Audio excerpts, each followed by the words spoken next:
বন্দর উপজেলার মুসাপুর ইউনিয়নের ১ নং ওয়ার্ডের উদ্যোগে জামায়াত ইসলামীর ঈদ পূর্ণমিলনী অনুষ্ঠিত হয়েছে। আল্লাহর আইন, সৎলোকের শাসন প্রতিষ্ঠা ছাড়া সমাজের শান্তি সম্ভব না, এমন মন্তব্য করেছেন মাওলানা মঈনুদ্দিন আহমেদ। বাংলাদেশ জামায়াত ইসলামী নারায়ণগঞ্জ জেলার বন্দর উপজেলার মুসাপুর ইউনিয়নের উদ্যোগে বাদ আসর ঈদ পূর্ণমিলনী অনুষ্ঠিত হয়।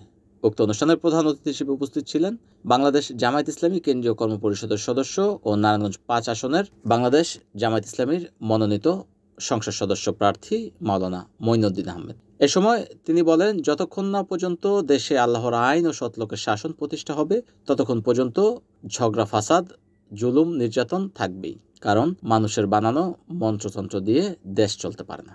এ সময় বিশেষ অতিথি হিসেবে উপস্থিত ছিলেন নারায়ণগঞ্জ মহানগরী জামায়াতের সহকারী সেক্রেটারি HM নাসির উদ্দিন, উপজেলা জামায়াতে আমির মাওলানা খোরশেদ আলম ফারুকী, মুসাপুর ১ নং ওয়ার্ডের সভাপতি মোহাম্মদ ওমর ফারুকের সভাপতিত্বে মাওলানা আব্দুল আল মামুনের সঞ্চালনায় অনুষ্ঠানে আরও উপস্থিত ছিলেন মুসাপুর ইউনিয়ন জামায়াতের সভাপতি মোহাম্মদ আজমাইন, secretary Mohammad Monir Hossain, word secretary Mohammad Ariful Islam সহ আরও অনেক নেতৃবৃন্দরা।